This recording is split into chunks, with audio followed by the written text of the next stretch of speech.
Welcome back to the Professor Penn podcast. David Penn here, and I'm glad to welcome you all back again. We're growing here at Free People Radio. We have a goal, and that goal is human well being and human freedom. I want to start out with a little complaint. Here in Minnesota, we just are coming off of a failed weather prognostication. We listened for, 3, 4 days that the biggest snowstorm in history was coming, 2 feet in a day, and we were freaked out. The shelves were bare in the grocery stores. Everyone was prepared for a real natural disaster. And what happened? 5 inches, 6 inches of snow. Nothing. It was a nothing burger. But interestingly, the schools were closed for 2 days. The businesses were closed for 2 days. Everybody stayed home. I presume they said they were going to work, but probably what they did was played with their phones and did nothing, even though the roads were clear and everyone could work. And I remember when we had snowstorms in the 80s, the 90s, you have a foot of snow, went out, shoveled, and drove to work. It was fun because working was part of American culture. We believed that to be a effective and integral human being, you worked. You put your time in. You put your shoulder to the mainmast. And that was if you owned a company or you worked for someone that owned a company. Working was the value of the society. And I thought it was very emblematic of the problems we find ourselves in today, that we had a fake snowstorm and we had 2 days off, and all of the lost output and all of the lost revenue and just the general degradation of our capability, and the children who are already grotesquely behind because of the COVID lockdowns got 2 more days off doing nothing. And if we're going to pay our bills here as the American people, if we're going to pay our debts as the country, the United States of America, we're going to have to identify that we're no longer working. And our primary antagonist, China, those people are working. They view us as lazy, and we are. They view us as overpaid, and we are. They want all of our money, and they're going to take it because we're not working and we're not defending our fort. So if we want to maintain our freedom and maintain our options and maintain our well-being, we're going to have to look at this as a society and recognize that this whole 4-day work thing that's coming, that's just all part of destroying America, or at least the America where there's human freedom and human well-being. This thing is really gone too far, in my opinion, and I wanted to share that with you to start this podcast because it was just shocking to me. I was just blown away by the fact that we just shut down for 2 days over a little bit of snow. Ridiculous. I also want to say that a friend of mine, someone I work with very carefully, a man named Steve Stern, who is very involved in the precinct strategy, went on a very prominent podcast, Steve Bannon's War Room, and he mentioned my name and my activities up here in Minnesota. And this has happened many times. I've appeared on War Room and many other television and podcast shows regularly. And when I do it and I encourage people to call, I get 1 or 2 calls or an email. Something's changing because I was deluged with calls and emails yesterday after Steve's appearance.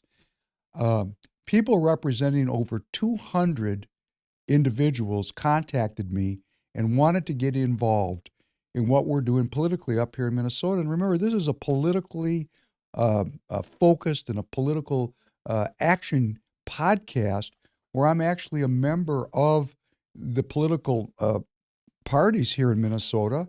And I try not to say, I mean, I am in the Republican Party as an officer, but I try not to say Republican or Democrat because be you Republican or Democrat, if you're not involved in the actual political process, then you really are not in the game. You're not in the room, you're not in the deal. And what I'm trying to motivate you as the listener and the viewer to do is to get involved with your local party. Both of these parties have produced together. They've done it together because we have to look at the facts. What have they done together? They've created $32 trillion in debt, which means we're going to go broke and lose our currency status as the world's reserve currency, which means life's going to get very hard here very quickly. We're on the verge of nuclear war. And let's just stick with those two for now, because I could go on and on what these two parties, the crime all over, the general hatred we have for one another, how they've weaponized one group of people against another group of people, broken down our ability to talk to each other, broken down our ability to love each other, destroyed our American community. I could go off on a rant that would last the entire podcast of what these two parties have produced. So be you a Democrat or a Republican, a liberal or conservative, please get involved in the party of your choice and participate, because it's we the people, through our participation in the political process, this is the only way, in my humble opinion, that we have a chance to arrest the degradation of our country. So I wanted to start out with those two issues, and I want to just give a preface today. The subject of today's podcast is the interconnectedness of all things. And before we get into that, because the interconnectedness is not exactly happy, I thought we'd start out with a beautiful musical interlude to lift our spirits. Zane, if you'd please. CeeLo Green, and you want to talk about some good music. Wow. And I like to bring this music up because I love music. I'm classically trained as a musician. I played rock and roll for years. My only regret about being involved in the political is it's eliminated a lot of my time to play music, and that is painful. So I'm expressing myself, just enjoying this. And wow, Daryl Hall, the best. If you don't know him, because he's from a different generation, please check him out. And this song, I Can't Go For That, is really kind of an anthem. I'll do anything, but I'm not going to go for that. And the idea is, what is the boundary that I will accept as an American citizen before I get off the couch and get involved in the political process? And the entire point of the Professor Penn podcast is to say, in my opinion, we have gone over the line. And it will be we the people in participation in community that is going to limit the ambition of this failed leadership. And it is completely failed leadership. I don't care why they failed.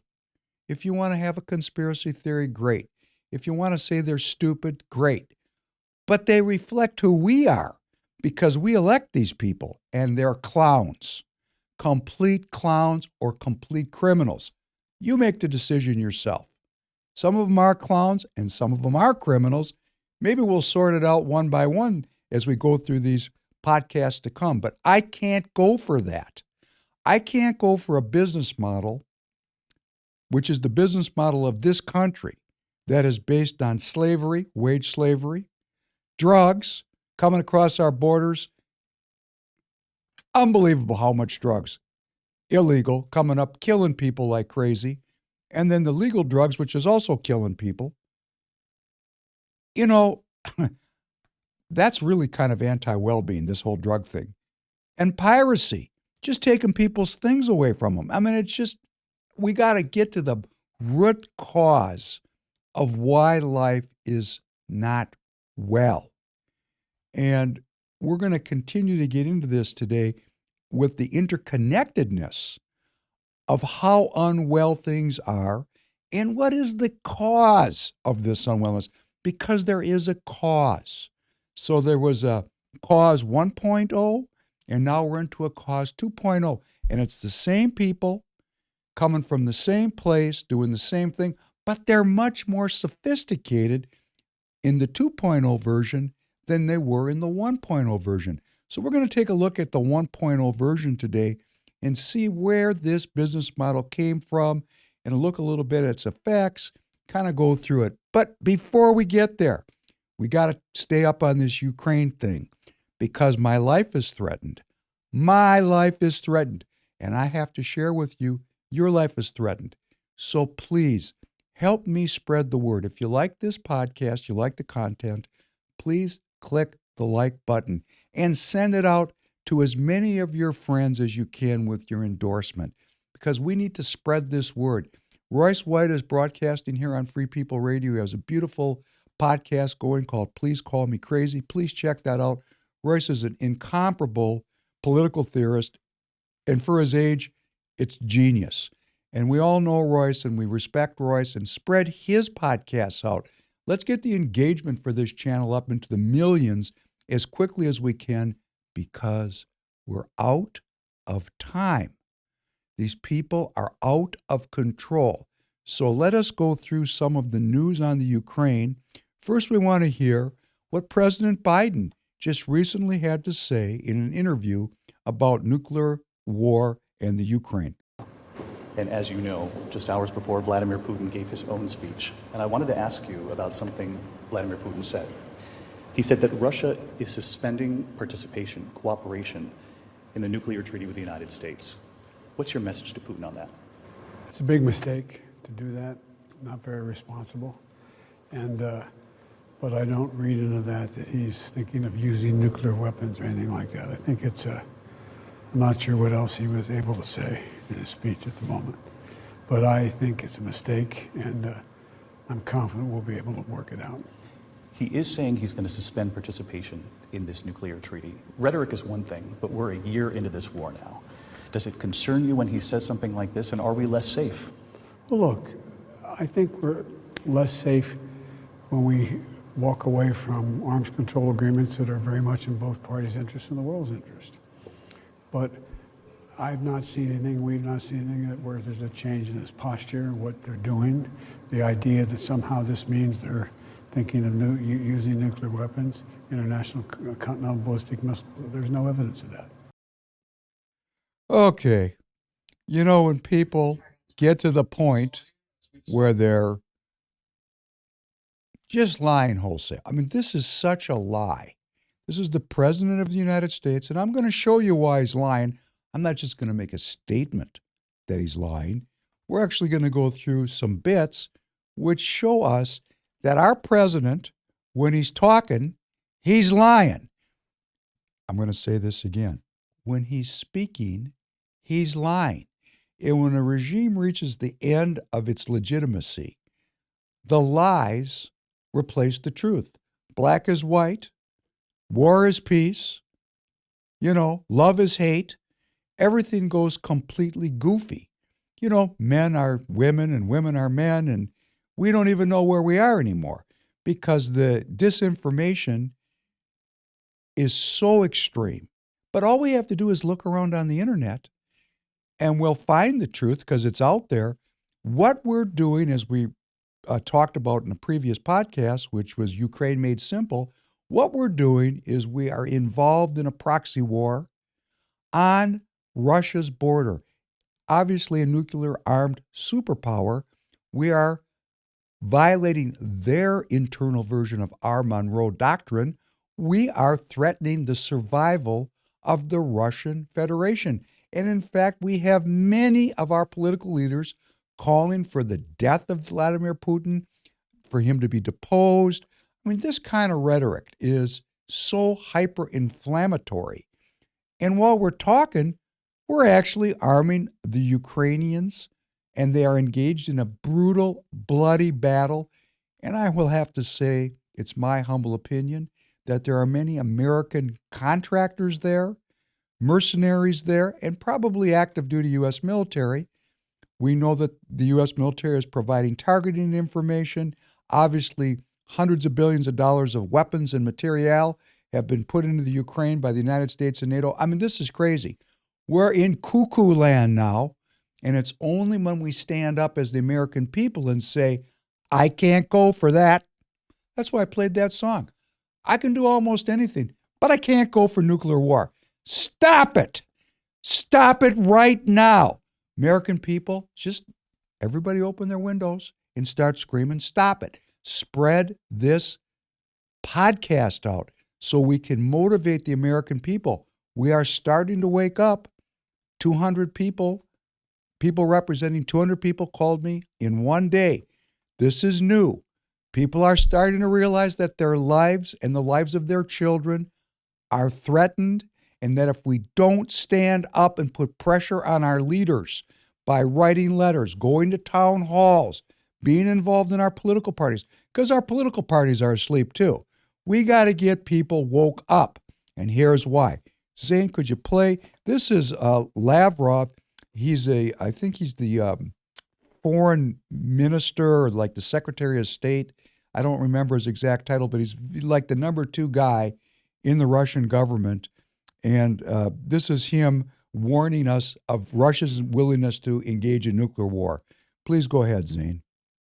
Всем понятно, что Третья мировая может быть только ядерной. Но Но обращаю ваше внимание, что это в голове западных политиков постоянно вертится ядерная война, а не в голове россиян.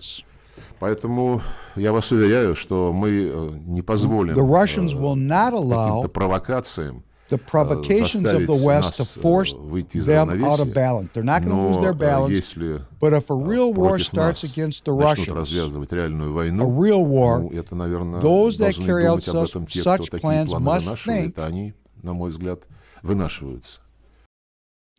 In other words, he's saying, we are not going to lose our balance and be goaded into nuclear war. But if there is a war that aims at destroying the Russian Federation, they're going to use nuclear weapons. He's saying it right there. And he's articulating the official policy of the Russian government, which, of course, President Biden says is not their official policy.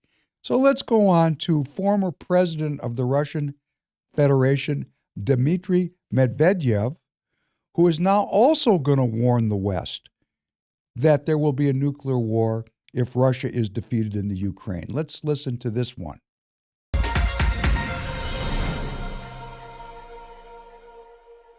An outspoken former Russian president who is close to Vladimir Putin, Dmitry Medvedev, has warned NATO that Moscow's defeat in Ukraine could trigger a nuclear war. He said, and I quote, "The defeat of a nuclear power in a conventional war may trigger a nuclear war." He also said that the military alliance and other Western defense leaders due to meet at Ramstein Air Base in Germany on Friday to discuss support for Ukraine should consider the risks of their policy. The Kremlin was quick to endorse Medvedev's remarks, saying that they were in full accordance with Moscow's principles. That's good. Thank you. So that's another counter to President Biden's assertion that the Russians are not considering war, nuclear war. And of course, this was in the context of President Putin suspending the SALT arms agreement. Maybe it was the START arms agreement. Anyways, it was a nuclear arms control agreement that's been in effect for many years. And he suspended it. He didn't withdraw from it because he's putting the bread on the table that let's sit down and work this out. He's seeking negotiations.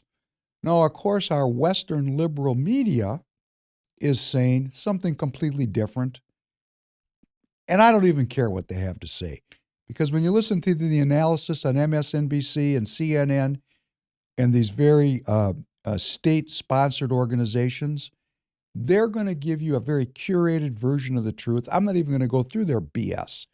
Because what Putin is doing is he's trying to reach out to have dialogue so that we can find a solution to this problem. And interestingly, the only person in our entire infrastructure of leadership is ex-President Donald Trump, who's continuously calling for an end to this war. Everyone else is all in on this war. The United States is all our leadership, not the American people, which in polling seem to be about 75 to 80% against this war. I mean, who cares about the people? You know why nobody cares about us? We're not in the room. We're not in the deal. We need to get into our political parties and enforce our will upon every level of our parties, from the very local committees to the county committees to the congressional district committees to the state committees. We have to let these people know throughout the whole infrastructure of politics that we don't want to die in a nuclear war. That's not a very well-being outcome. And unless we stand these people up and pressure them, they're going to get us all killed, because this is a confrontation within which the United States government has gone all in. And why have they gone all in? Well, we've always had the U.S. dollar hegemony since the end of World War II. Kissinger cemented that with the petrodollar arrangement. Commodities, particularly oil, are traded in dollars. And as we've continued to print dollars here, because we have a little problem, our outgo exceeds our income. And these leaders continue to deficit spend. They spend money we don't have. So we either borrow the money by selling U.S. Treasury bonds, and when we fall short of that, they just create money out of thin air. It's called counterfeiting. And what that does is it expands the money supply, and that creates inflation. So the dollar is progressively getting to be less valuable. And we're confiscating people's money. Let me just go into how this has worked so against the interests of the United States, because the people that are running the show are stupid. These are stupid people, or they're corrupt people. I'm going to leave it to you to figure it out. They're either very stupid or very dangerous, and there's some of each. So when the Russians invaded the Ukraine, the United States placed powerful, what we thought was powerful, economic sanctions upon the Russian Federation. And actually, the ruble went to almost zero like that. And it went down and it bounced up like a Super Bowl, because the Russians have something very, very valuable: natural resources, like $100 trillion of natural resources. And they're allied with the Chinese, and they're allied with the Iranians. That's called the Iron Triangle: Russia, China, Iran. And why is it the Iron Triangle? Because it is conceived to be an alliance that can never be broken. It's iron. So when the Russians invaded the Ukraine, which we've talked about the truth of the Ukraine, it's my opinion at the Professor Penn podcast that Western manipulation of the Ukraine led to the Russian invasion of the Ukraine. And these sanctions were put on, these economic sanctions were put on, and they failed. They failed to hurt the Russian Federation. And our government, in its great wisdom or corruption, as the case may be, confiscated some $300 billion of Russian Federation assets held here in the United States in dollars. They took their shit away. That would be called piracy. When you steal somebody's goods, it's piracy. The business model, piracy. So when they took that money away, which are dollar-denominated assets owned by the Russian Federation here in the United States government took it away. Everybody said, wait a sec, wait. Why are we working in dollars when the U.S. government, instead of honoring its role as the world reserve currency with a very transparent and predictable legal system where people's goods and assets are not stolen through piracy, why are we dealing with these people? They're stealing our shit. Okay, When you take people's things away from them, they will find an alternative. And we've actually driven Russia and China and Iran through these types of sanctions to develop their own financial infrastructure and to develop an alternative to the US dollar. And they're actively seeking to depose the dollar as the world reserve currency. Saudi Arabia, for example, has announced publicly, interestingly, at the last World Economic Forum meeting, that they will now accept Chinese yuan, RMB, their currency, in payment for Saudi oil. We're unraveling here now. The post-World War II democratic liberal order is unraveling. So that dollar was always backed up by the U.S. military. Always. There was always this implicit, hey, if you don't play ball, we'll kill you. Pirates, always have that kind of background. If you don't you don't give us your goods, we're going to board your ship and kill all of you. Sometimes it just boarded and killed everybody anyhow. So we threatened, it didn't work, and now they've gone all in on this military adventure to back up the hegemony of the U.S. dollar. And nobody's backing down. And let me tell you how deep it goes. This is cultural warfare at the level of faith. This is far beyond politics. Zane, can you play this next little piece by the Bishop Krill? This is really an interesting one. Watch this for a thrill.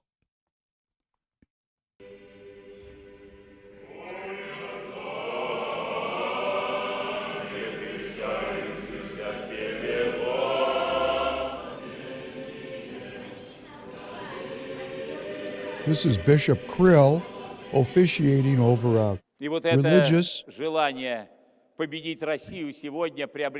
He's saying that many dangerous forms are attacking Russia today, and he hopes that God will enlighten these evil people and help them understand that they will not be allowed to destroy Russia. And if any attempt is made to destroy Russia, Russia's going to have to destroy the world.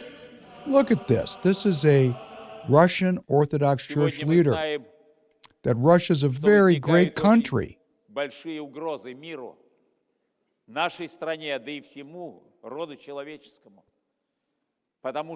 crazy people want to destroy the great Russian state.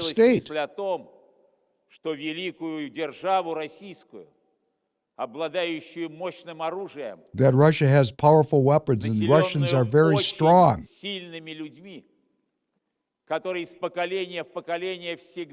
That Russians are motivated to win. They can't be defeated. And they will defeat any enemy. They're going to come out victorious. That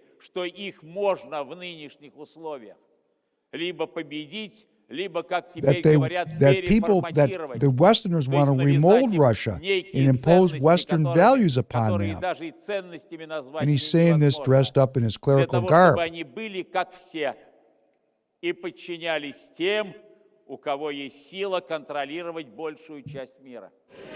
you very much, Zane. So, for those of you who are just listening, and for the viewers, I want to interpret this, in my opinion. This is not a small thing. When we think of the Soviet Union, we think of Marxism, godless communism, and that was how it was fenced to me as a younger person, that we, America, the land of capitalism, the land of faith in God, were fighting against communism and faithlessness, and it was a clash of civilizations. Well, as I've said previously, when we talked about the yin-yang symbol, one thing will turn into its opposite. That's just the way the world works. If you live long enough, you start to see it happen.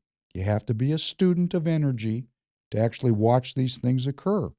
And what we're watching occur is that our country, the United States of America, as we covered in the previous podcast, is becoming extraordinarily faithless, driven by Lyndon Baines Johnson's passage of the 501c3 status for churches, synagogues, and mosques, which makes our religious leaders beholden to the statist government instead of beholden to God. Where in Russia, where they've eliminated the previous communist regime, the deep Russian Orthodox Church has reemerged in leadership of the Russian people. And this is their leader, Bishop Kirill, warning us that the Russian people will not be defeated. They're a strong people, that they're a religious people. They don't want the Western values, the non-sectarian values that we discussed very recently. They don't want those values. They don't want the values that are being propagated here in my beloved United States of America. As a matter of fact, if you don't want these new values, these non-sectarian values, be you Democrat or Republican, liberal or conservative, if you want to have a continuation of 5,700 years of human history, not to be overthrown in 20 or 30 or 40 years. And remember, I've been saying, we're in a consciousness experiment, an experiment of human thought, an experiment of human emotions. So we have a 5,700-year organic evolution of human consciousness because the business model of the crown usurped that tradition. We had a huge protest movement that's lasted several hundred years, and we're in the process of throwing the baby out with the bathwater. Well, they went through that in the Soviet Union. They threw the baby out with the bathwater. And they said, wait, stop. This is not well-being. It's not well-being to have a faithless, non-sectarian, Marxist society. That's not human well-being. They're past that. They've worked their way through it. Now they have a religious infrastructure which is very critically involved in the governance and the management of the people in the country because they're coming at it from the well-being perspective, which includes a spiritual life. And here's the leader of the spiritual life saying, don't step on my blue suede shoes. Don't threaten the survival of the Russian people. They're a strong people. And if you threaten us, we're going to use nuclear weapons and destroy the world. Now, I want to say, I am not a Putin apologist. I'm not a Russian supporter. I'm an American citizen. I believe in the United States of America, in our Constitution, in our 5,700-year tradition, because we are the New Jerusalem, or at least we used to think of ourselves that way. Before Horace Mann introduced the progressive education system and erased our religious upbringing. Okay, fine. We can reclaim it just like they've reclaimed it in Russia. And that's part of what we're doing here on the Professor Penn podcast. I want to be very unabashed about this. I am a believer. So all of my sharing with you is based on the fact that I have an experience of knowing the spiritual world. And I think that world is very important for my well-being, and my faith informs my well-being. And I'm well. And in a previous podcast, we talked about death and well-being. For those of you who say, oh, death, that must mean it's all BS. No. People can be well unto the moment of their death. So let us start to understand human well-being, and let us understand that the most anti-well-being thing that we can do as the American people is allow our leaders to continue this insanity in the Ukraine and get us all killed. And again, some of you are going to say, these people are stupid. And some of you are going to say, this is the New World Order destroying the world as per part of their plan. Let us not get into that argument today. Let us get into the argument of what are we going to do about it. So I have a little bit here that I want to play. Very hard to find this. This is cell phone stuff. Of a recent town hall that was held in New York City with Hakeem Jeffries, who is the highest-ranking Democrat in the House of Representatives. He replaced Nancy Pelosi as the Democrat leader. So let us watch this because it is quite informative. And I'm going to say before we start, every single American needs to learn from this and get involved like this young patriot, be he Democrat or Republican. This man is a hero in my eyes. Please, Zane, let's watch him. and he testified in support of Seymour Hersh's article on the United States bombing Nord Stream pipeline. If it is proven that the United States bombed the Nord Stream 2 pipeline, as has been asserted by Seymour Hersh and his article, will you call for the United States to acknowledge and admit that that was an act of war against Germany and Russia? And I'm asking this because this may be the only way to prevent the rest of us from being killed in a thermonuclear war. And I don't want to be fried. Don't you think the media should be reporting on whether or not this is true? And don't you think you should be inquiring into whether or not this is true? Well, thank you for the question. One, I've got no information to suggest that the United States was involved in bombing the Nord Stream pipeline. Can you stop just for a second? One thing I want to comment on. I don't want to see my elected representatives sitting in chairs that look like thrones. That is personally offensive to me. And perhaps if you look at that throne, maybe it offends you also. Please continue. You weren't briefed on it.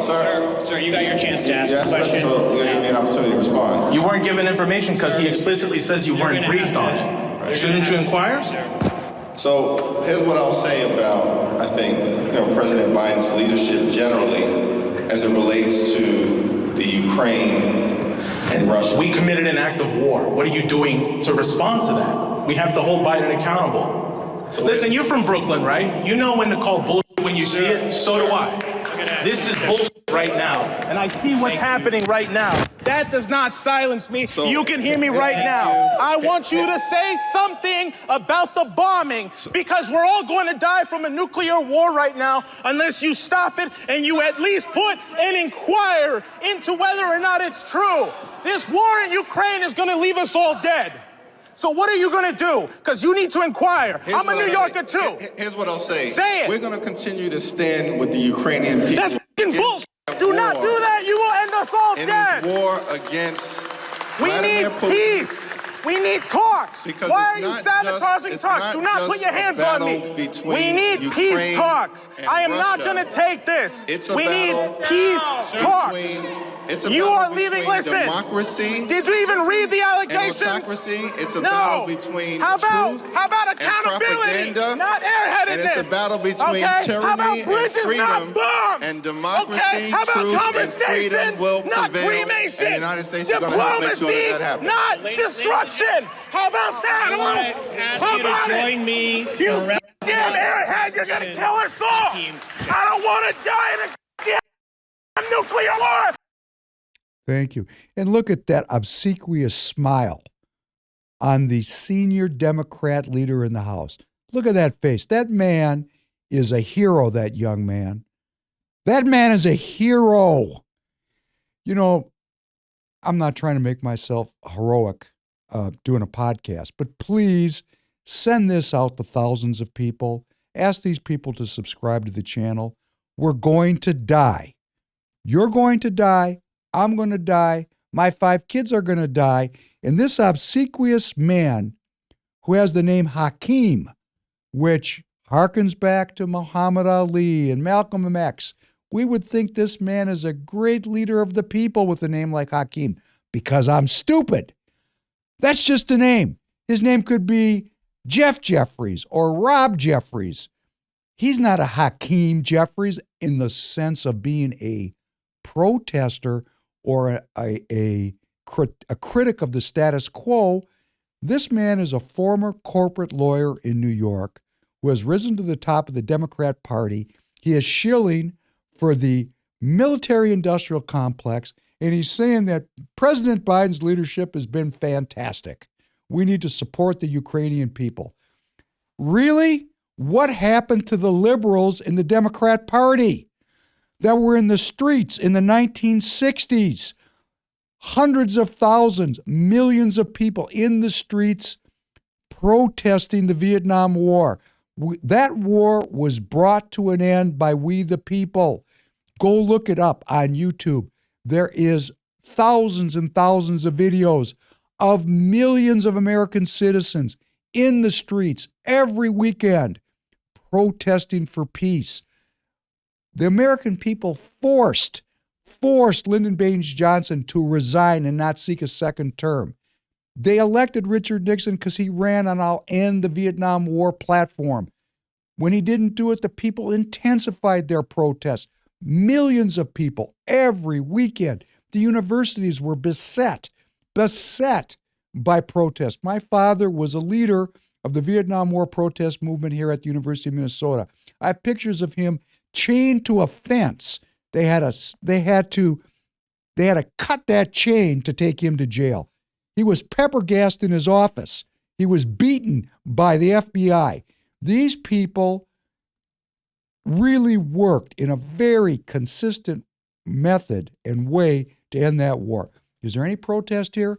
This is the first time I've seen something. This is very current. 200 people, the representatives of 200 people coming to me on one television appearance. First time that's happened. Maybe we're waking up. But I'm going to tell you it's too late. So if you want to catch up, send the podcast out to thousands of people. Let's get this community going. Let's get protests started right now. This young man is the model. He is the template for every young person in this country. And of course, because he's African American, let that be a lesson to all of us. What the future of this country depends on is the embrace and the connectivity, the interconnectedness of all things, the love that we have one for the other. But the African American community is motivated in protest, has never had a chance to live the good life here in this country. So this kid, this hero, stood up and spoke out and probably was taken to jail. So I cannot tell you how much love I have of this young man, and he's my hero, and I'm going to go when I get the chance. Of course, when they have these town halls in Minnesota, having experienced it, police are there. You get to write your question on an index card. You don't get to speak. You give them the index card, and then our leaders basically have an opportunity to advertise their insanity. It's an opportunity that it's just a scam the way we're doing it here in Minnesota.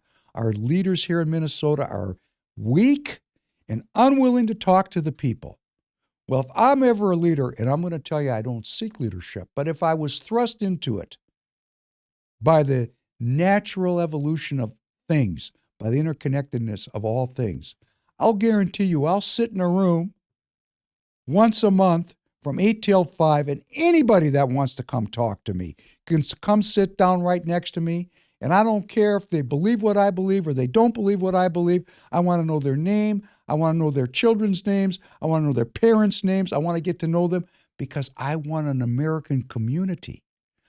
It doesn't matter to me if people don't agree with me. I don't want them to agree with me. I want them to be their own creative individuals, not thralls in a collective, not thralls in a communist collective, but individuals in a republic. You know, freedom is very messy. It's a lot of conflict. That's why our leadership wants to get rid of it, because it'll be much easier to herd us along if everybody's high on drugs or on materialism or depending on the government for safety, so that everybody sits in their little box, their little coffin apartments, and does not protest. And if we don't get up now, that's where our children are going to find themselves. Oh, hey, we might find ourselves there. Not cool. That's why we're doing this podcast. That's why Free People of America exists. That's why Free People Radio exists. That's why Royce White is busting his ass every day. That's why we have thousands of leaders that are emerging out there, and whosever voice you hear and you like, please participate. I know my voice reaches some of you. I know I have rather a highbrow approach to this or a intellectual approach. Well, hell, I'm educated. You know, I swear so that I can not seem so educated. But, you know, the point is, I'm going to be who I am. And if you like what I'm doing, spread it out. If you like what Royce is doing, spread it out. If you like Tim Pool, spread it out. Let's get all these people who are fighting this evil, this nuclear sword of Damocles, now suspended inches from our neck. Let's get these people out of power. All right, now, believe it or not, that was just an introduction. I want to get into the actual event today, which is the interconnectedness of all things, because we're going to get into where this business model comes from, which leads us to this calamity we're facing today. So if you could play this next bit of 1960s China, please. The great Supreme Commander, Chairman Mao, issued a world-shaking call to us. You should pay attention to state affairs and carry the great proletarian cultural revolution through to the end.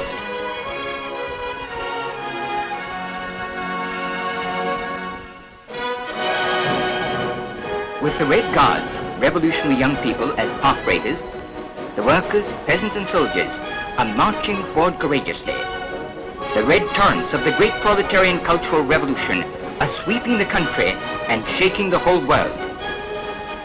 Chairman Mao says, Marxism consists of thousands of truths, but they all boil down to one phrase: it's right to rebel. The proletarian revolutionary rebels hold high the great red banner of Mao Zedong's thought.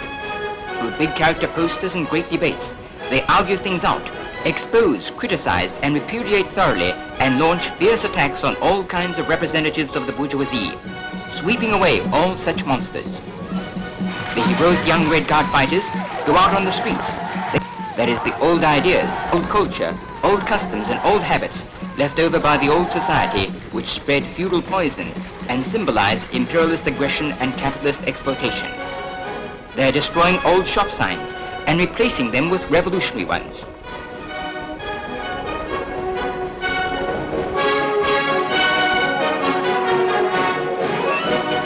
The scum and dregs, such as street names insulting the Chinese people left by imperialism and revisionism, must be completely destroyed. Let Mao Zedong's thought occupy all positions. They are putting up quotations from Chairman Mao Zedong. The Chinese people will go all out to establish the new ideas, new culture, new customs, and new habits of the proletariat. The great proletarian cultural revolution has pushed the mass movement of creative study and application of Chairman Mao's works to a new stage. In our great motherland, a new era is emerging in which workers, peasants and soldiers are grasping Marxism-Leninism, Mao Zedong's thought. The great proletarian cultural revolution has promoted the revolutionization of people's thinking. Okay, I'm going to settle down now. I got all excited. My voice got all excited. I got choked up. Something about thermonuclear war chokes my ass up.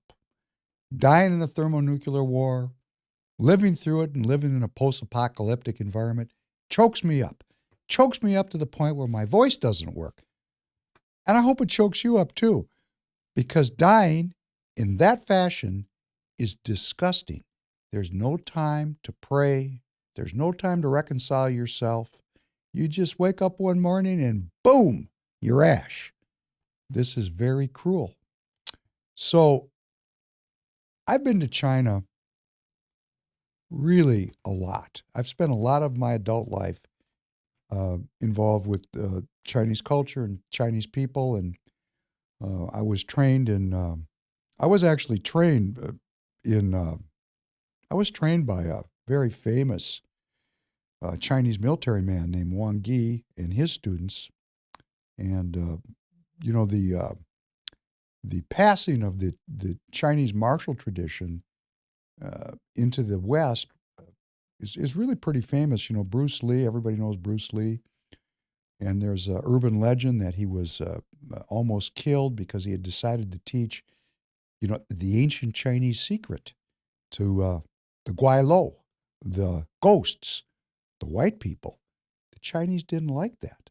See, they had a secret society, and they wanted to keep that well-being information to themselves because they hoped the ghosts died. And why did they hope the ghosts died? Because the ghost people, that would be the British Empire, pursued hundreds and hundreds of years of exploitation when the British was a colonial empire. That is business model 1.0, slavery, drugs, piracy. This was what the British Empire developed for hundreds of years, plundered the earth, enslaved the people. Plundering is piracy, right? Slavery. Oh, and they were big into the drug business, as we're going to see as we go through the rest of this podcast. But when you piss on people long enough, when you rob people long enough, when you just outright kill them, when you you can back a little squirrel into a corner, and that little squirrel will bite your hand off to survive. And we are human beings. So the Western powers, led by the British, beat up on the Chinese for so many hundreds of years that finally they rebelled. And Chairman Mao said, you got a right to rebel, kind of like the United States of America, as we're going to show there's an interconnectedness of the thinking that led the Chinese people to rebel in a communist direction and led the American people to rebel in this capitalist direction. These are the yin-yang. This is the two paths of throwing off the colonial yoke that was put upon the world by the British Empire. But they're not gone. We've just gone to 2.0, and that's what we're going to be talking about in podcasts to come. Right now, we're just going to talk about the interconnectedness of British Empire 1.0. And here we have the Chinese, millions of people in the streets. It was a people's revolution. They threw out the old ways, which what they were saying when they threw out the old culture, they're talking about the feudalistic, they even said it was the feudalistic culture. The feudalistic idea that holds one race superior and another inferior, as Bob Marley sang so eloquently. So the Chinese revolted against empire. They revolted against feudalism. They revolted against an organization of consciousness within which the vast majority of the people lived miserable, unhealthy lives. And a small group of people at the top of the pyramid, take a look on your US dollar. You see that pyramid on there? Pyramid power? Hey, if you're at the base of the pyramid, life's not too good. But if you're at that peak, let me tell you what that is. Money flows uphill and shit flows downhill. And that's the business model of the empire. So it's right on the dollar bill. Why is that? I have to ask myself, if that's the business model, that money flows uphill and shit flows downhill, why is that pyramid on the dollar bill? What kind of symbol is that? Who's zooming who on this deal? When the Chinese said in 1949, we had enough, we're getting rid of all this, no more feudalism, no more empire, no more colonialism, we're going to have a new experiment. And we watched that, and I think it's just fantastic, having been to China dozens and dozens of times, and having devoted my life to the study of Chinese philosophy, I have the highest level of respect for the Chinese people and for Chinese culture. So loving Chinese philosophy and having gone there, I thought, oh, wow, China's a Shaolin temple. No. When the Mao took over, much like our progressives here, he not only threw off feudalism and threw off empire, but he deep-sixed all spirituality that was a deep tradition in China, and he cut the Chinese people off from their spiritual roots because he wanted to have an all-powerful state. Sound familiar? Like the United States of America is today. Because as the yin-yang symbol tells us, one thing turns into its opposite. In fact, that reminds me, a friend of mine in China just sent me an email this week where he was updating me on some business developments there, and he said, in China, anything is possible. Really? Yep. He was telling me that friends of mine were soon to be billionaires. Well, not friends, but associates, ex-associates, because I divorced myself from the Chinese business model many years ago because I love America, which is another conversation about the alternative economy, which is always running through this podcast. And I'm going to take a break. Whenever you can, support a small business. Support a mom and pop. Try to stay out of the big box stores. I'm not naming names, but they don't love us. Much like the medical industrial complex, they see you and me as inventory to exploit. But when you go to a small business where you can meet the owner, the man or the woman that runs the business, just like I said, they're going to want to know your name. They're going to want to know who your children are. They're going to want to know your story and their survival. That is the last line of defense in this country. And faith, those two things, entrepreneurship and faith, that's the last line of defense before we are completely dominated by tyranny. So please spend your money wisely. You spend your money every day. That's like voting. So if you can go to a company that is, lovers of America, please spend your money there. Back to China. Well, it's very free there, actually, relative to the United States, because the Communist Party of China has a deal with the people. And here's the deal. We're going to let you people make all the money you can make. And if we set up an environment where you are free to pursue your well-being and your freedom to make money, leave us alone. And that's what's going on there. As long as the Chinese people can make money, they're going to let the Chinese CCP do whatever it wants to do. Conversation for another day. It's a mess there because the CCP is a tyrannical, world-conquering empire regime, and the Chinese people are supporting it. And the U.S. government, well, hey, what are we doing in the Ukraine? And we're supporting it. So we got governments all over the world that are run by either criminals or cuckoos, you pick them, and they're able to do this because we, the billions of people on this planet, we're pursuing our daily lives, getting married, having kids, going to ball games, going bowling, having good meals, and we just want to be left alone. And I think that's great. We want to have the kind of governance that allows us to pursue our lives. But what have we learned? We're out of balance. We've pursued our own selfish lives to the extent that we've created a gap that has allowed these crazies or these cuckoos to get in here and pursue policies that are anti-human. Well, we still have a republic. So if we get involved in politics, we can sweep these people up and out, and we can have a new culture, a new vision of politics that are, number one, completely honest and transparent. No more backstabbing, no more manipulating. Honest, transparent, and nonviolent. And when we pursue that as the American people, we can solve these problems overnight. But it requires us to get involved. I'm involved, and I want to be an example to all the people I touch. And many people say that I am an example to them.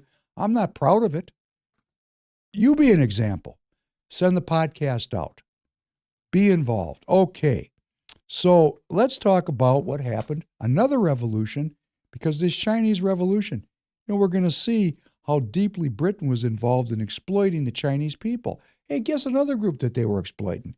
That'd be us, the American people. Let's take a look at this next bit. Revolutions rarely happen overnight, and the American Revolution was no exception. It was a slow burn of frustration and anger that built up month after month, year after year. One of the crucial moments in this saga was the Tea Party, brought on by the passage of the Tea Act in 1773. Here are 5 important points to fully understand the scope of the Tea Act and why it was so important to the birth of our nation.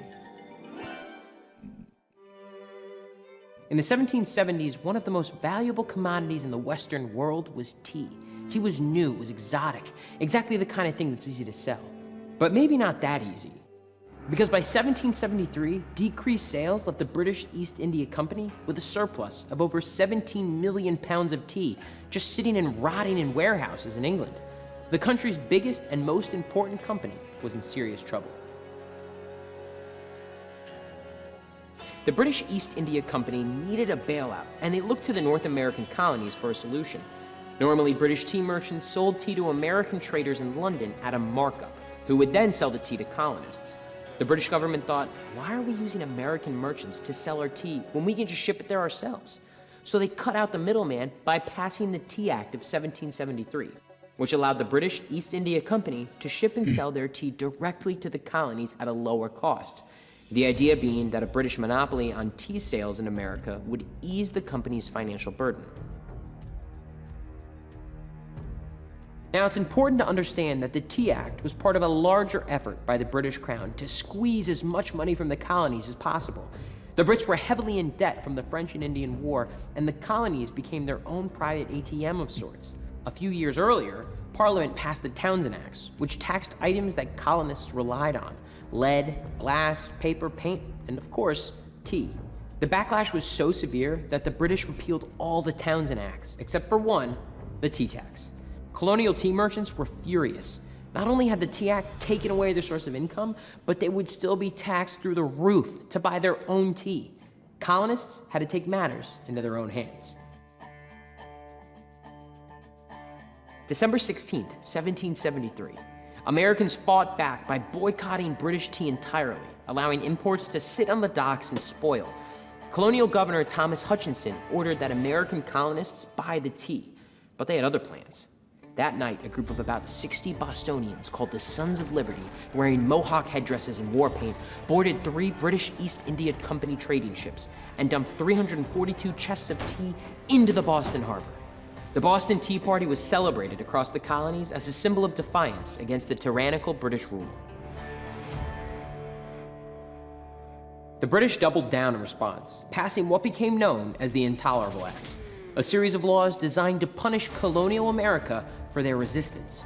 They closed Boston Harbor, imposed martial law in Massachusetts, and allowed British troops to shack up in colonists' homes whenever it was necessary. For the colonists, the Intolerable Acts would be the straw that broke the camel's back. While the Tea Act was not extremely potent on its own, it was part of a series of events that snowballed towards the revolution in the 13 colonies. The phrase, "no taxation without representation," wasn't just a slogan. It was the result of years of unfair treatment by the British Crown. The Tea Act serving as a prime example. Oh, the interconnectedness of all things. And where do you think that tea came from? Oh, it came from China, where the British Empire was involved in extracting wealth from the Chinese and extracting wealth from the Americans at the same time. Oh my gosh. So that revolution of Mao and that revolution of 1776 was a revolution against the same shitty business model of slavery, drugs, and piracy. And oh, those British people, they were very, very, very bad. And now they've just taken it up to 2.0, which we're going to talk about. You know, I talked about that European intellectual tradition. Hey, who was behind this stuff? I mean, come on. So now we're getting down to who the bad guys are, because we're the good guys. We're the guys that believe in human well-being, in human dignity, in human freedom. So let us not get down on the Chairman Mao too much, because he was just throwing off the shackles in his own way, just like our American forebears threw off the shackles of the Crown Declaration of Independence, right? We all know that.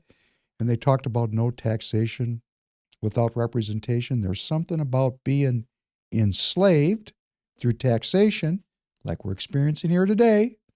Whoa, that tax rate is high. Really, really high. Like you got to work almost all year just to pay your taxes. Strange, isn't it? How these things keep recycling through history because we don't wake up and we don't take responsibility for our own self-governance and we don't self-govern. Hey, we're giving our freedom away. Like it? Well, don't watch the podcast. If you don't like giving your freedom away, let's form a community. Let's get together. Let's actually meet. Let's organize and form a new American experience that is based on human well-being. And this old business model, look at this. China and the United States being manipulated by the same business model simultaneously. That tea that went in that harbor came from China. I just want to say just for a second, no taxation without representation has been overhyped. If you go back and read the Declaration of Independence, the colonists were declaring their independence because they wanted trial by jury. They didn't just want to be imprisoned on the whim of some British military officer. The Crown had stopped immigration and naturalization in the colonies because they sought to control the colonies. They wanted to open up the immigration. It was a big country. We only were on the eastern seaboard. They wanted more and more people coming over from Europe that were rejecting that British Empire business model. The Crown, in its classic skill of turning one group against the other, had bought off a lot of the Native American tribes. The Native American tribes were on the Crown's payroll, and they were harassing and killing colonists because the Crown was exacerbating a Native American war with the colonists. Wow. Maybe we could have had peace with the Native Americans. I don't know. Probably not. As we're going to talk about manifest destiny and social Darwinism, probably not. But the natural inclination of the colonists to be mass murdering fuckheads, the Crown watered that by paying the Native Americans to harass and kill colonists. So they wanted to end that. The colonists wanted a Republican and a libertarian form of governance, which is a rebellion against monarchy. Monarchy. Probably one of the best forms of governance would be a benign king that loved his people and believed in well-being. Why we don't have kings? Well, we do, but why we try to get away from this kingship thing is there's that son Rudrick who's an idiot or a mass murderer. That's why we can't do the king thing. That's why we, the people, have to govern. We can't depend on these rulers. You heard in the bit, the British were putting British soldiers right in the homes of colonists. If I had 3 daughters and I had 6 soldiers in there, there's a lot of raping that goes on there. We didn't like that. That's a good reason to rebel. The colonists were prohibited from trading with non-British countries, non-colonial countries, non-empire countries. This is horrifying. It was control. They wanted their economic freedom, their ability to create as they saw fit. They wanted representative rights. The Crown had abolished local legislatures. They wanted local self-governance, governance at the local level, which is the best kind of governance, which is the kind of governance I'm encouraging you to get into. America needs to be governed at the local level. At the local level, which of course everybody says, oh, it's the grassroots. What a disparaging label, grassroots. You dirty little grassroots people. No. We are the American people. We are the government. We govern at the local level. So it's never been sexy to be involved in local politics, but we're going to make it sexy because that's where the action is, at the local level. So you can get involved in your local politics today and be involved in the most important aspect of self-governance, local, backyard politics. Of course, the British were practicing piracy, which means they would impress people into service. You'd be sitting at the bar and a bunch of British military people come in, whack you in the head, and you'd wake up on a boat. You probably never come home alive. They just were, it's called kidnapping or piracy. Taxes were very high, confiscatory taxes. And the boogeyman in the room was Britain had already given up slavery, and they were using the United States as slavery 2.0. And there was a lot of people here in this country, unfortunately, that were here at the behest of the Crown that wanted to have kind of plausible deniability, like a proxy war. They wanted to continue slavery here in this country, which is a long conversation we're going to keep having. But my point is that slavery was a symptom of this very unhealthy business model that the Crown implemented throughout the world. And we're still living in its it's still activated as 2.0. So in the interconnectedness of all things, the revolution in China in 1949 and the independence that we sought here in 1776 was a revolution against the exact same business model. And the tea that went in that harbor was an exploitative robbery or piracy of the output of China by the Crown They take it from the Chinese, and they sold it here in the United States. Hey, you know what? There's no better profit than when you steal someone's shit and sell it, because there's no cost. You know, a good business model is I work really hard and I have a cost, I have basis. And then when I sell something, my profit is the difference between what I sell it for and the basis. But if you steal the goods, wow, that's a great business model for the guy that's running it. Everybody else gets screwed because their basis is, oh, I stole it and I sold it. That's a really unhealthy business model, and that's what we're trying to grow out of in this experiment of human consciousness that we're going through.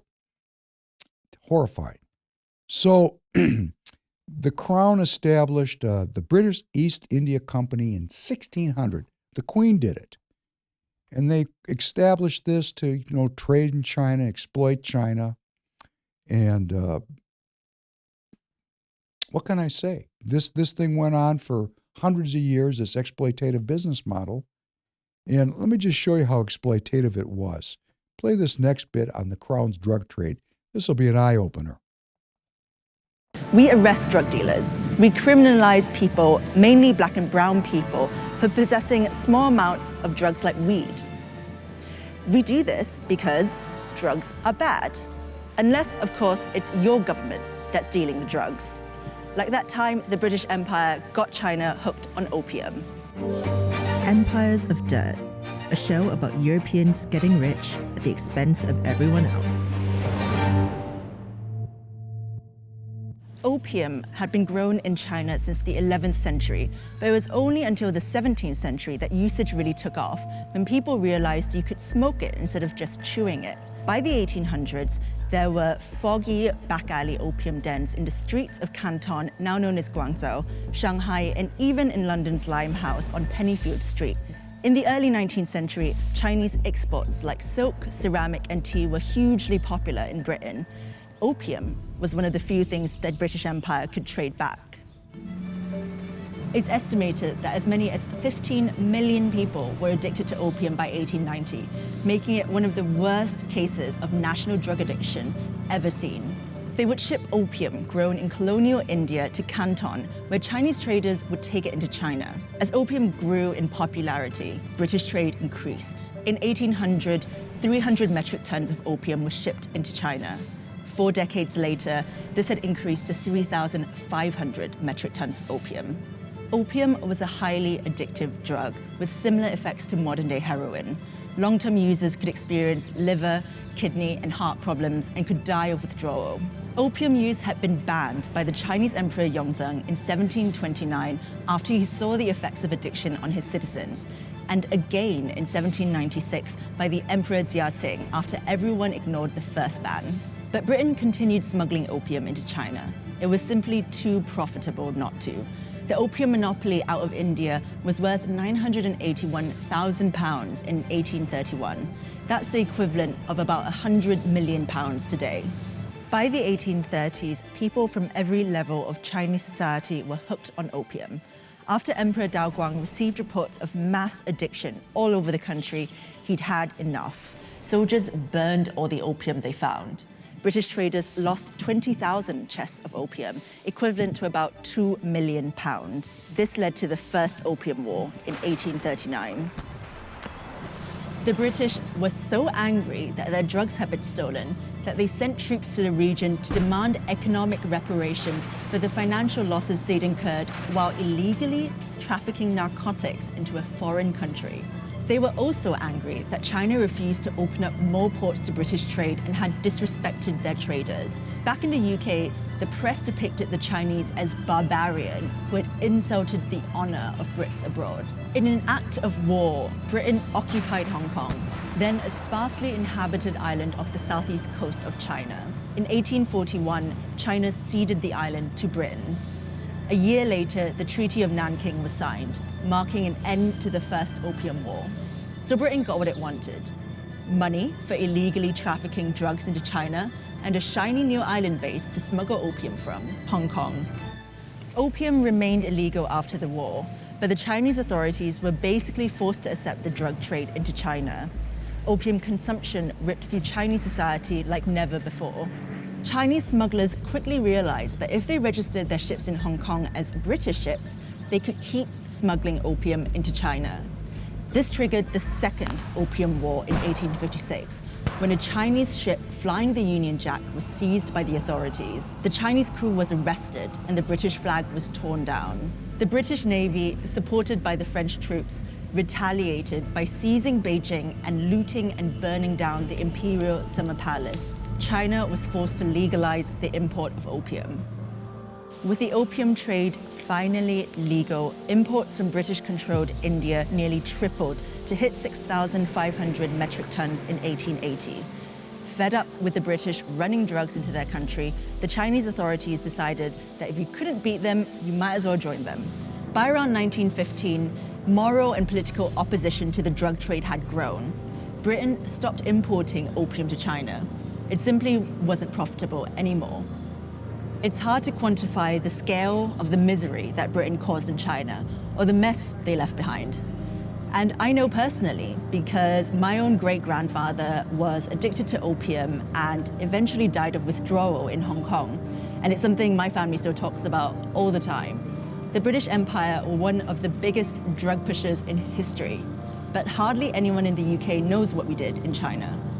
Pablo Escobar, he's got nothing on the British Empire. Thank you, Zane. Well, that's a little overview of piracy, drugs, and slavery.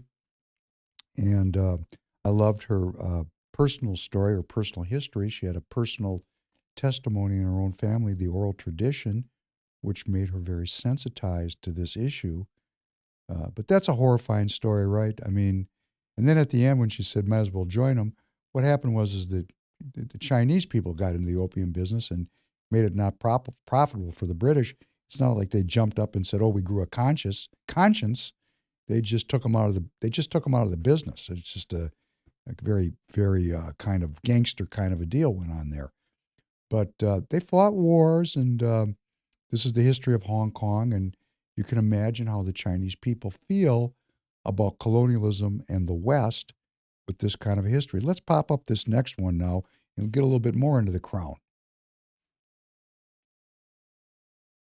Her Majesty Queen Elizabeth II became the first British monarch to celebrate a Platinum Jubilee.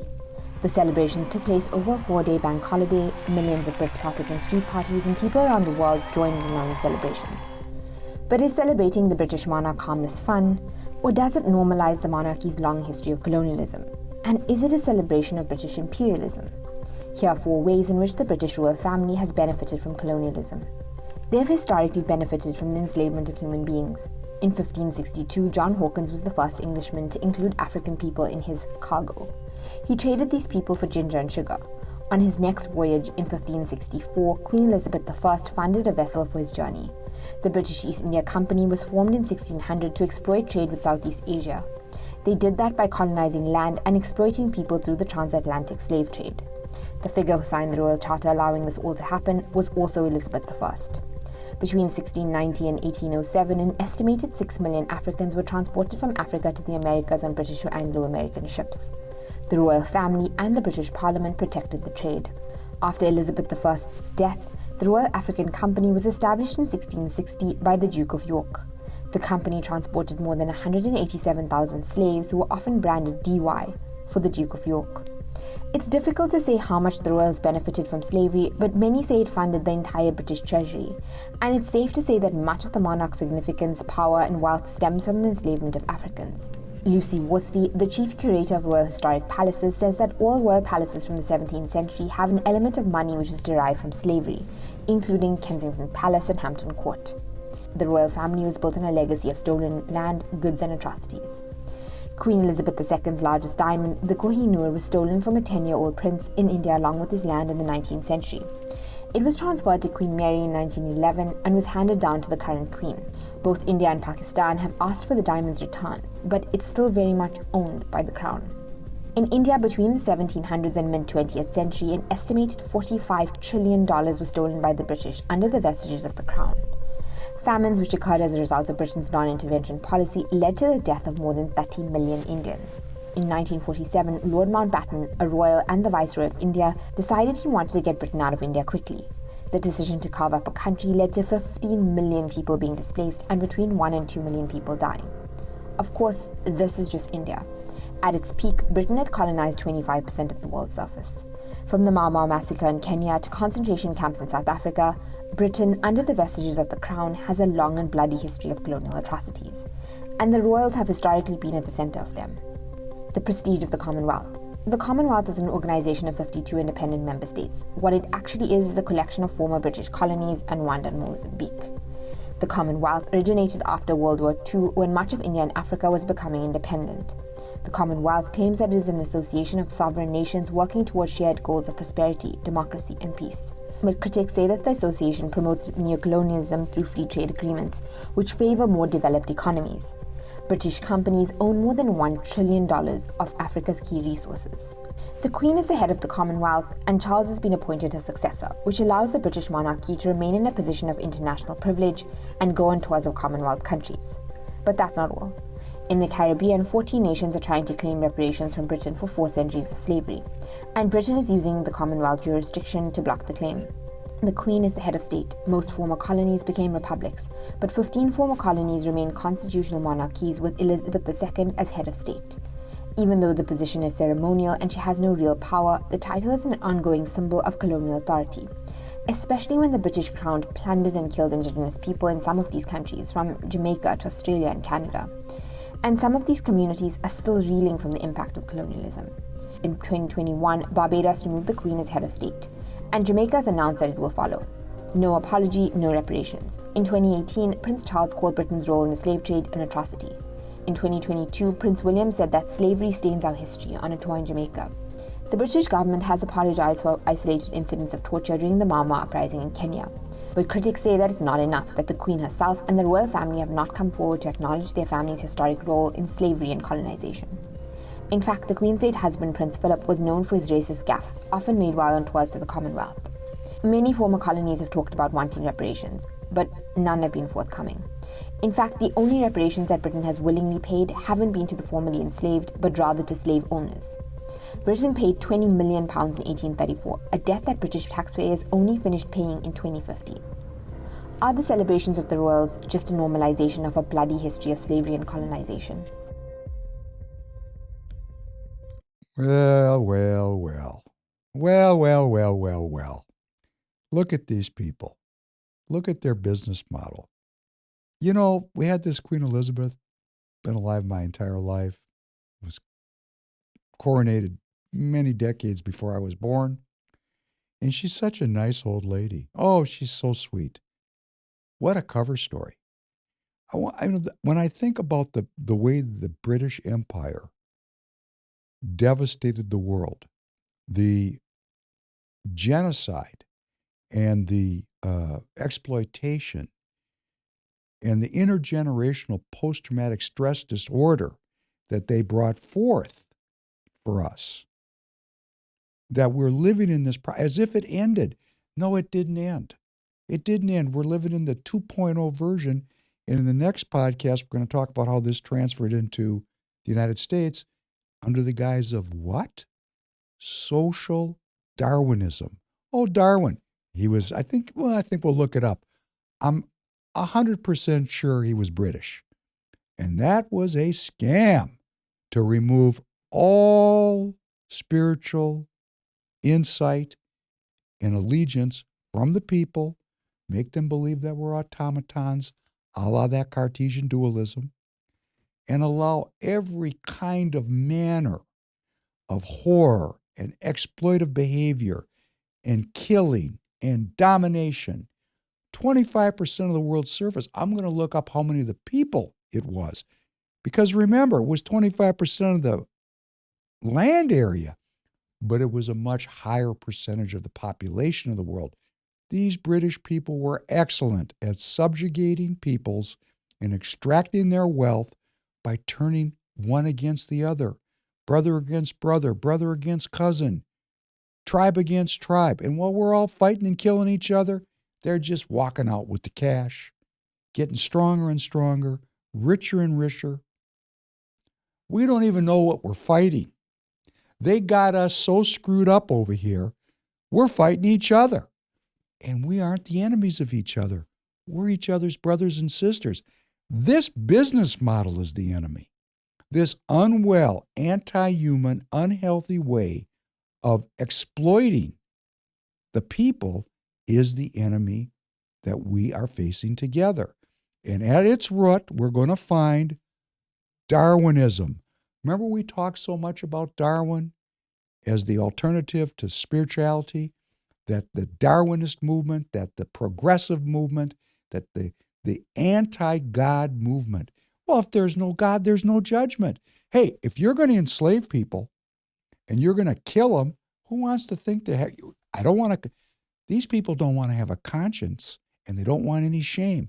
They just want the material cash so they can live vastly better than everybody else. In fact, we're all inventory to these people. And when I say inventory, I mean inventory, as Malcolm X said, like so many chickens and cows. So it's time for us to start to unite around a completely new understanding of our history. Get down to the root of it. Understand we need to have human well-being. Identify who these people are that are pursuing and promoting social Darwinism, because they're all over our universities, hiding this philosophy in all kinds of really cool sounding things like environmentalism, inequity. No. These people are social Darwinists, and they're here to clip me out, and they're here to clip you out, and take a look at that shit that's going on over in the Ukraine, because they're getting ready to go for it, and we're all going to be dead, and our kids are going to be dead, but they're going to have that money, and they're going to have a really good life, just a handful of them, and we're going to be destroyed as humanity. So we need to rise up right now. Click that like button. Please go and spread this out. Let's get together a community, because if we form a community of people that love one another, that pursue truth and nonviolent protest, we can turn this around, but we got to move quick. We got to do it starting today. So this is David Penn thanking you for joining me again on the Professor Penn podcast. I look forward to seeing you soon again. Thank you very much.